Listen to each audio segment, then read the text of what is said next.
Metro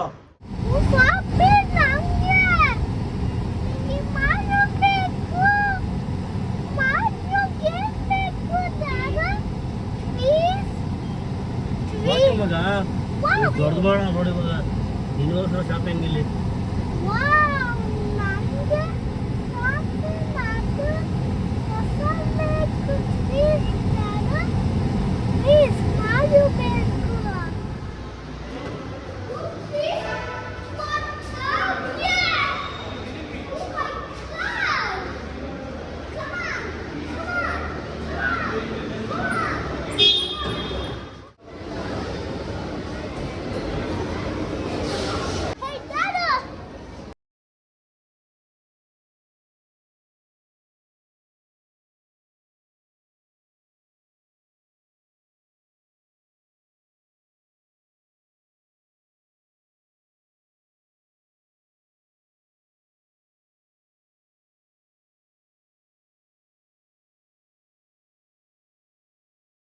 hi guys, welcome to my channel. ಎಲ್ಲರೂ ಹೇಗಿದ್ದೀರಾ? ಎಲ್ಲರೂ ಚೆನ್ನಾಗಿದ್ದಾರಾ ಅನ್ಕೋತೀನಿ. ನಾನು ಕೂಡ ಚೆನ್ನಾಗಿದ್ದೀನಿ. ಇದು ಬರ್ತ್ಡೇ ಇನ್ನೊಂದು ದಿವಸದ್ದು ವ್ಲಾಗ್ ಆಗಿರುತ್ತೆ. ಇದು ನಮಗೆ ಮನೆಗೆ ಸ್ವಲ್ಪ ಐಟಮ್ಸ್ ಬೇಕಿತ್ತು, ಸೊ ಅದರಿಂದ ನಾವು ಮೆಟ್ರೋಗೆ ಬಂದಿದ್ದೀವಿ.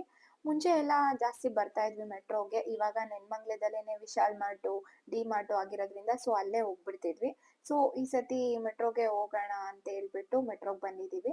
ಮೆಟ್ರೋಗೆ ಬಂದಿದ್ದ ಮೇನ್ ರೀಸನ್ ಏನಪ್ಪ ಅಂತ ಅಂದರೆ ವಾಷಿಂಗ್ ಮಿಷಿನ್ಗೆ ಲಿಕ್ವಿಡ್ ಬೇಕಿತ್ತು. ಸೊ ಅದಕ್ಕೋಸ್ಕರನೇ ಬಂದಿದ್ದು. ಇವ್ರು ಮೊದಲೇನೆ ಹೇಳ್ಬಿಟ್ಟಿದ್ರು ನನಗೆ, ನೀನು ಏನಾದರೂ ಸಿಕ್ಕಿದ್ದೆಲ್ಲ ತೊಗೊಂಡು ಏನಾದರೂ ತುಂಬಿಕೊಂಡ್ರೆ ನೀನು ಅಲ್ಲೇ ಐಟಮು ಅಲ್ಲೇ, ನಾನಂತೂ ಏನು ಕೊಡ್ಸಲ್ಲ ಹೋದಾಗೆಲ್ಲಾನು. ಯಾಕಂದರೆ ನಾನು ಡಿ ಮಾರ್ಟ್ಗೆ ಹೋದ್ರೆ, ಸೊ ವಿಶಾಲ್ ಮಾರ್ಟ್ಗೆ ಹೋದ್ರೆ ಬೇಕಾಗಿರೋ ಐಟಮ್ಸ್ಗಿಂತ ಬೇಡವಾಗಿರೋ ಐಟಮ್ಸ್ನೇ ತೊಗೊಂಡು ತುಂಬ್ಕೊಂಡ್ಬಿಡ್ತಿದ್ದೆ.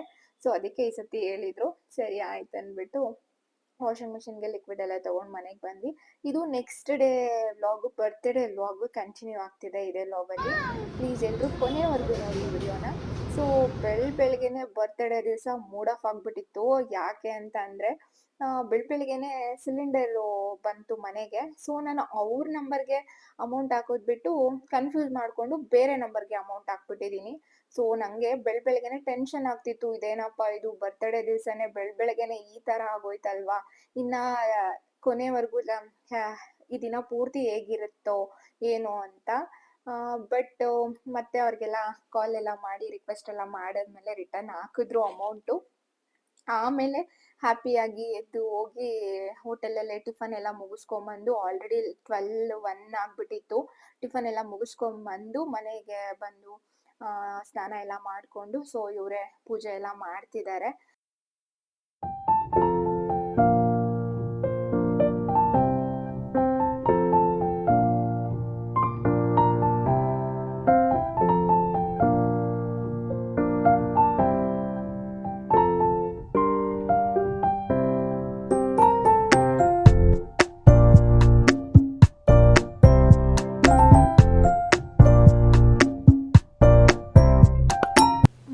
ಸಮ್ ರೀಸನ್ಸಿಂದ ನನಗೆ ಮನೇಲಿ ಪೂಜೆ ಕೂಡ ಮಾಡೋಕ್ಕಾಗಲಿಲ್ಲ.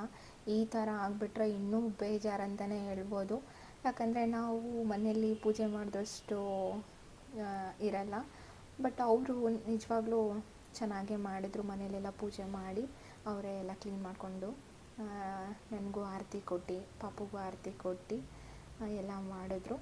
ಈ ಥರ ಒಂದು ಮನೇಲಿ ಅಡ್ಜಸ್ಟ್ ಅರ್ಥ ಮಾಡ್ಕೊಳ್ಳೋ ಹಸ್ಬೆಂಡ್ ಇದ್ದರೆ ಎಷ್ಟು ಖುಷಿ ಆಗುತ್ತಲ್ವ. ಇದಕ್ಕಿಂತ ದೊಡ್ಡ ಗಿಫ್ಟು ಇನ್ನೇನು ಬೇಡ ಲೈಫಲ್ಲಿ. ನನಗೆ ತುಂಬಾ ಖುಷಿ ಇದೆ ನಿಜವಾಗ್ಲೂ. ಅಲ್ಲಿ ನೋಡಿ, ನಮಗೆ ನಮ್ಮ ಪಾಪು ಯಾವ ಥರ ಅಂತಂದರೆ ಏನು ಕೆಲಸನೂ ಮಾಡೋಕ್ಕೆ ಬಿಡಲ್ಲ. ಎಲ್ಲ ಕೆಲಸದಲ್ಲೂ ಅವ್ನು ಇನ್ವಾಲ್ವ್ ಆಗಿರಬೇಕು ಅವರಪ್ಪನ ಜೊತೆ. ಅಮ್ಮ ಖುಷಿ ಮಾಡಲಿ. ಅಮ್ಮ I love you, happy birthday to you. ಮತ್ತು ದೇವಸ್ಥಾನ ಹೋಗಿ ಬರ್ತೀವಿ ಪೂಜೆ ಮಾಡಿಸ್ಕೊಂಡು ಅಂದ್ಬಿಟ್ಟು ಇವರು ಪಾಪು ಹೊರಟರು. ಇವತ್ತು ಥರ್ಸ್ಡೇ ಆಗಿತ್ತಲ್ವ, ಸೊ ಅದರಿಂದ ರಾಘವೇಂದ್ರ ಸ್ವಾಮಿ ಮಠಕ್ಕೆ ಹೋಗಿ ಬರ್ತೀವಿ ಅಂತ.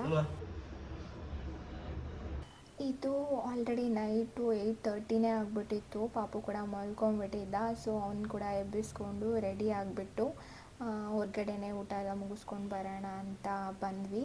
ಅಲ್ಲಿ ನೋಡಿದ್ರೆ ನನಗೆ ಅವನು ಕೇಕ್ ಕಟ್ ಮಾಡೋಕ್ಕೆ ಬಿಟ್ಟಿಲ್ಲ. ನಾನೇ ಕಟ್ ಮಾಡಬೇಕು, ಮತ್ತು ಅದರಲ್ಲೂ ಆ ಪುಟಾಣಿ ಕೇಕ್ನೇ ಕಟ್ ಮಾಡಬೇಕು ಅಂದ್ಬಿಟ್ಟು ಅದೇ ಕೇಕ್ ತೊಗೊಂಡು ಅವನೇ ಕಟ್ ಮಾಡಿಕೊಂಡು ಆಮೇಲೆ ಮತ್ತೆ ಊಟಕ್ಕೆ ಅಂದ್ಬಿಟ್ಟು ಬಂದ್ವಿ. ಸೊ ಅಲ್ಲಿ ಕೂಡ ಕೇಕ್ ತೊಗೊಂಬಂದಿದ್ರು.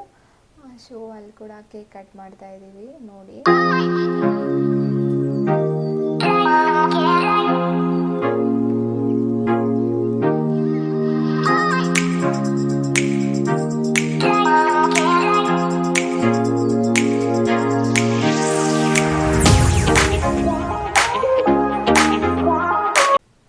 ನಿಜವಾಗ್ಲೂ ನನ್ನ ಒಂದು ಫ್ಯಾಮಿಲಿನ ನಾನು ಪಡೆಯೋದಕ್ಕೆ ತುಂಬಾ ಪುಣ್ಯ ಮಾಡಿದ್ದೀನಿ.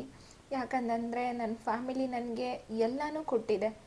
ನಾನು ಇಷ್ಟಪಟ್ಟಿದ್ದು ನಾನು ಎಲ್ಲನೂ ಅದು ನಾನು ಏನೇ ಒಂದು ಆಸೆ ಪಟ್ರೂ ಅವ್ರು ಬೇಡ ಅನ್ನಲ್ಲ. ನಾನೇನಾದರೂ ಒಂದು ಮಾಡ್ತೀನಿ ಅಂದ್ರೂ ಅವ್ರು ಬೇಡ ಅನ್ನಲ್ಲ. ಎಲ್ಲದಕ್ಕೂ ನನಗೆ ಸಪೋರ್ಟ್ ಮಾಡ್ತಾರೆ, ಎಲ್ಲದಕ್ಕೂ ನನ್ನ ಹಿಂದೆ ನಿಂತಿರ್ತಾರೆ. ಇನ್ಕ್ಲೂಡಿಂಗ್ ನಾನು ಯೂಟ್ಯೂಬ್ ಚಾನಲ್ ಓಪನ್ ಮಾಡಬೇಕಂದೆ, ಸೊ ನೀನು ಮಾಡು, ನಿನಗೇನು ಸಪೋರ್ಟ್ ಬೇಕಿದ್ರೂ ನಾವು ಮಾಡ್ತೀವಿ, ನಾವಿದ್ದೀವಿ ನಿನ್ನ ಹಿಂದೆ ಅಂತ ಹೇಳ್ತಾರಲ್ವಾ. ಆ ಮಾತಿಗೆ ಏನು ಕೊಟ್ಟರೂ ಕಡಿಮೆನೇ. ಅದಕ್ಕೆ ನಾನು ಅವ್ರಿಗೆ ಆ ಥರ ನಾನು ನಿಜ I am very thankful, thank God ಅಂತ ಹೇಳ್ತೀನಿ. ಈ ಥರ ಒಂದು ಸಪೋರ್ಟ್ ಮಾಡೋರು, ಈ ಥರ ಒಂದು ಧೈರ್ಯ ಹೇಳೋರು, ಈ ಥರ ಒಂದು ಬೆನ್ನಿಂದೆ ನಿಂತ್ಕೊಳ್ಳೋರು ಇದ್ದರೆ ಏನು ಬೇಕಾದರೂ ಗೆಲ್ಬೋದು, ಗೆದ್ದು ಬರ್ಬೋದು. ಅಷ್ಟು ಕಾನ್ಫಿಡೆನ್ಸ್ ಇರುತ್ತೆ ಒಂದು ಪಾಸಿಟಿವ್ ಮಾತಿಂದ. So very thank you so much ನನ್ನ ಫ್ಯಾಮಿಲಿಗೆ. ಇದಾಗಿತ್ತು ಇವತ್ತಿನ ಒಂದು ವಿಡಿಯೋ. ಈ ವಿಡಿಯೋ ನಿಮಗೆ ಹೇಗೆ ಅನ್ನಿಸ್ತು ಕಮೆಂಟ್ ಮಾಡಿ. ಮತ್ತು ಇವತ್ತಿನ ದಿನ ಕೂಡ ತುಂಬಾ ಚೆನ್ನಾಗೋಯಿತು. ಮತ್ತು ನನ್ನ ಚಾನಲ್ಗೆ ಸಬ್ಸ್ಕ್ರೈಬ್ ಮಾಡೋದನ್ನು ಮರಿಬೇಡಿ. ಪ್ಲೀಸ್ ಸಬ್ಸ್ಕ್ರೈಬ್ ಮಾಡ್ಕೊಳ್ಳಿ. Take care. Bye. Love you all.